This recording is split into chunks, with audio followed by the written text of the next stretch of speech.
intervención que corresponde al punto de vista de la empresa con Verónica Santiago. Adelante, Verónica. Bueno, hola, buenas tardes. Voy a compartir pantalla porque hice un pequeño documento para irme yo guiando. Y bueno, nosotros todo esto nos ha cogido, como todas las empresas, con el pie cambiado. Entonces, en el momento en que yo tuve una reunión con un gabinete médico, a los 3 días nos vimos obligados a hacer una paralización del 80% de los trabajos y el 20% que teníamos, que no podemos dejar de trabajar porque trabajamos en servicios esenciales de temas de energía, pues parte siguió trabajando y la otra parte hicimos teletrabajo. Entonces, una de las cosas más importantes fue esa primera parte que decía Miriam, de analizar el estado de salud de los trabajadores. Sabéis que hay ciertas patologías que por la Ley Orgánica de Protección de Datos las empresas no solemos conocer, pero en este caso pues tuvimos que ir hablando con cada uno de ellos para ver si tenían patologías previas, detectarlo y establecer unos protocolos específicos para ellos. Después, lo que tuvimos que hacer con bastante urgencia fue hacer un estudio de los centros de trabajo. Somos cerca de 130 trabajadores, trabajamos a nivel nacional, solamente en España, luego trabajamos en otros países, pero aquí lo más importante fue ponerse de acuerdo con las plantas con las que trabajábamos, pues tipo de Repsol, petrolíferas, un poco para establecer entre todos una coordinación y ver qué protocolos íbamos a seguir de principio. Y en nuestro taller, que aunque es pequeño, trabajamos en Bergondo, pues también ver un poco quién iba a estar trabajando y con qué medidas. Entonces, junto con nuestro servicio de prevención, nosotros trabajamos con Quirón Prevención y con este protocolo de seguridad fuimos también hablando personalmente con cada uno de los trabajadores para explicárselo y para ver si tenían alguna duda o bueno, si había que reforzar un poco la formación. Para mí, una de las cosas más importantes que nos hemos dado cuenta es que es muy importante, o sea, las reglas básicas de la limpieza, el distanciamiento y el tener una buena provisión de EPIs, que en nuestro caso tuvimos suerte porque ya los usábamos de manera habitual, entonces tenemos un stock bastante dimensionado para poder seguir trabajando, pero también es muy importante la formación, porque realmente es un virus que va a estar continuamente aquí, no es una situación que se vaya a ir de un día para otro y realmente lo que tenemos que reforzar muchísimo es la formación de los trabajadores. Actualmente lo que estamos es en un 50% trabajando y un 50% seguimos paralizados. Estamos ya trabajando en el plan de incorporación de las empresas, tanto en el servicio de prevención como formando a todos los trabajadores y sobre todo a través del comité nuestro de empresa y de seguridad y salud. Nos estamos planteando hacer los test rápidos a través del servicio de prevención porque para nosotros es una buena medida intentar controlar pues la gente que pueda ser asintomática a día de hoy. Nosotros no tenemos ningún caso detectado, no tenemos a nadie con ningún síntoma ni aislamiento preventivo, pero sí que estamos preocupados por un porcentaje muy alto que están dando en las pruebas de gente asintomática. Entonces, sí que nos estamos planteando pues hacer esa primera criba para ver realmente a quién tenemos que proteger más, pues porque no hemos pasado por el confinamiento que tenemos, no hemos pasado todavía o podemos ser asintomáticos. A nivel centros de trabajo, estamos haciendo los aforos máximos. Es cierto que tenemos que cambiar toda nuestra arquitectura de los centros de trabajo, tenemos que redistribuir los mobiliarios, las organizaciones del taller, pues desde las disposiciones de mesas a los apantallamientos, circulaciones de personal, los cruces en los pasillos, cosas que a lo mejor antes no nos habíamos planteado, pues ver un poco si podemos respetar las distancias de seguridad o tenemos que hacer una circulación de personal diferente.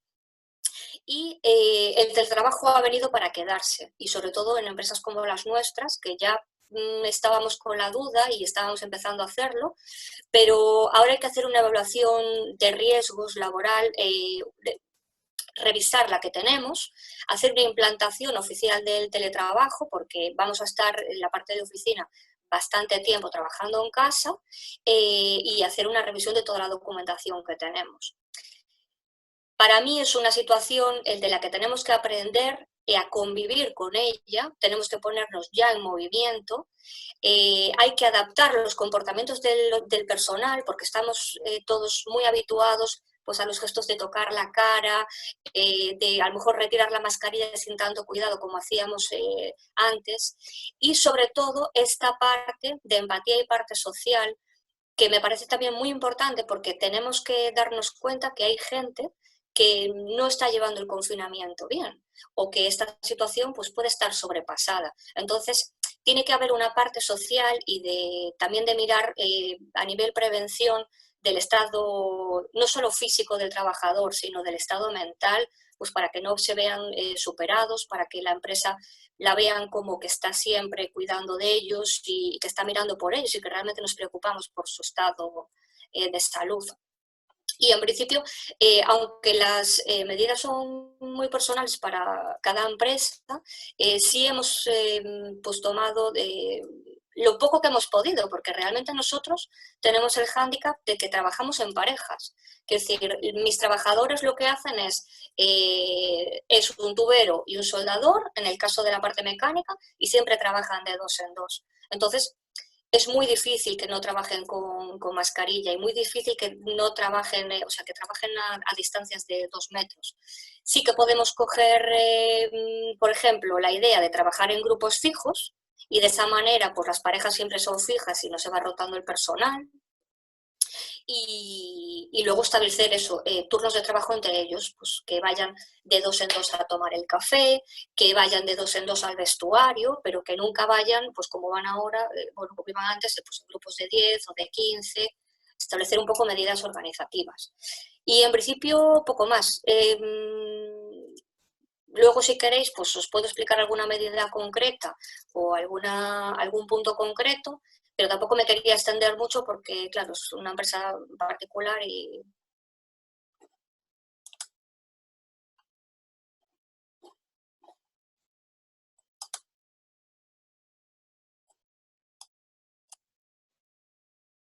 ¿Se me oye? Sí. Ah, vale.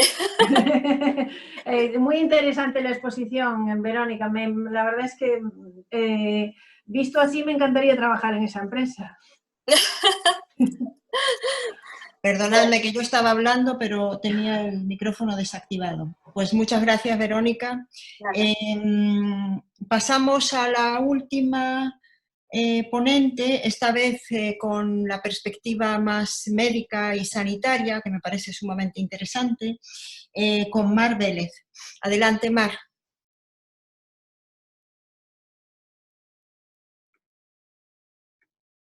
Mar, ¿me escuchas? Sí. Tienes que activar tu...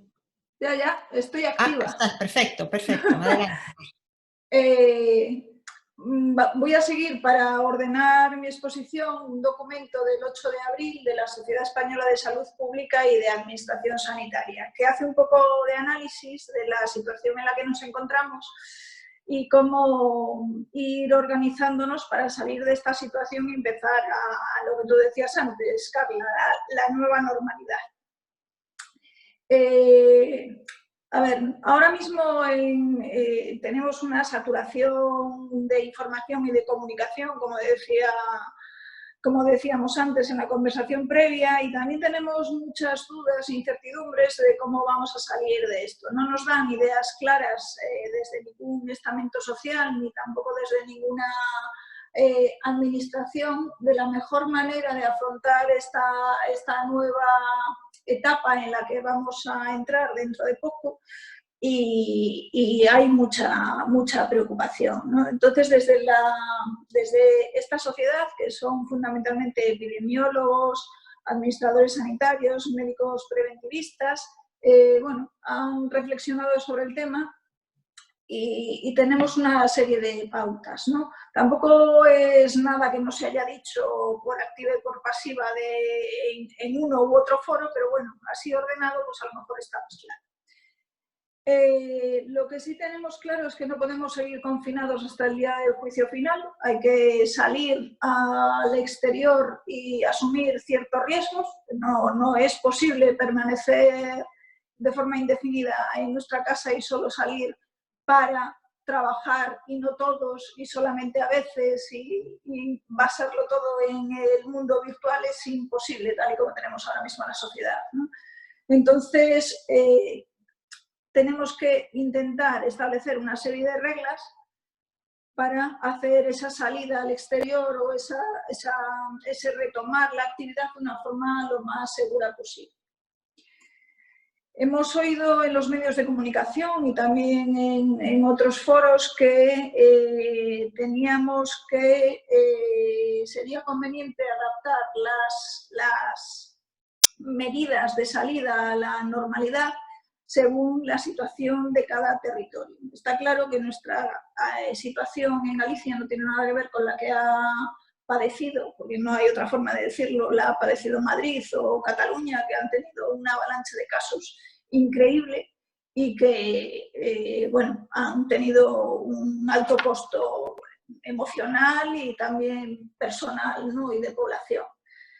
¿Qué pasa? Que ahora mismo, a la hora de salir de esta situación, estos territorios que han sufrido más la pandemia están en una mejor situación que nosotros para salir de ella, porque al haber pasado mucha más población por la enfermedad, su situación inmunitaria es mucho mejor que la nuestra.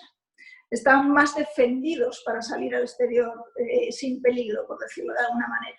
Hemos oído también seguramente que para salir sin peligro de esta situación de confinamiento en la que estamos, la población debería alcanzar un 60% de inmunidad global, ¿no?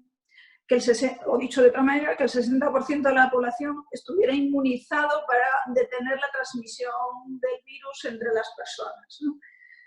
En Galicia estamos muy lejos, aún sin saber exactamente en qué situación estamos, por el nivel de contagios que hemos declarado y que hemos sufrido, estamos muy lejos de esta situación, con lo cual tendremos que salir con muchas medidas con muchas medidas de prevención para no desatar otra vez el contagio interpersonal. Entonces, a la hora de decidir cómo salimos de ahí, pues hay que establecer unas condiciones previas, ¿no?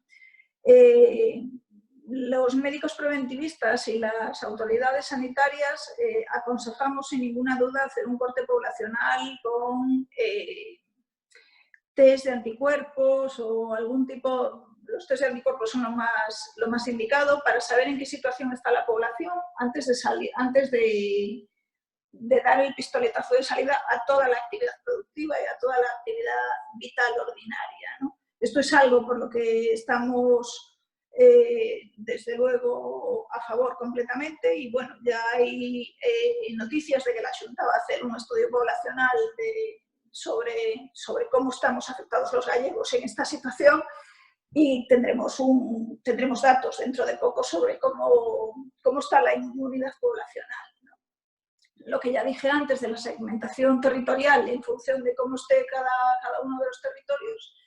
Y después, al tener esta baja inmunidad poblacional, seguimos estando obligados a mantener un nivel alto de prevención a la hora de movernos y a la hora de entablar otra vez una relación profesional normal de actividad laboral y de actividad social, ¿no? Vamos a tener que seguir teniendo precauciones pues, en la forma de relacionarnos, con mascarillas, con mantener la distancia social, con evitar aglomeraciones de personas, etcétera, etcétera. Todo esto no nos vamos a poder olvidar de ello en unos meses, porque esto tenderá a evolucionar poco a poco y poco a poco irá aumentando la inmunidad poblacional, pero no va a ser de una forma explosiva, ni mucho menos.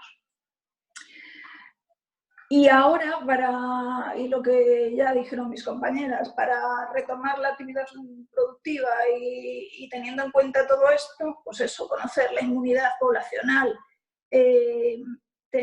tener en cuenta que tenemos que mantener esta serie de prevenciones a la hora de relacionarnos y de movernos, es básico que tengamos cierto orden a la hora de retomar la actividad. Inicialmente y durante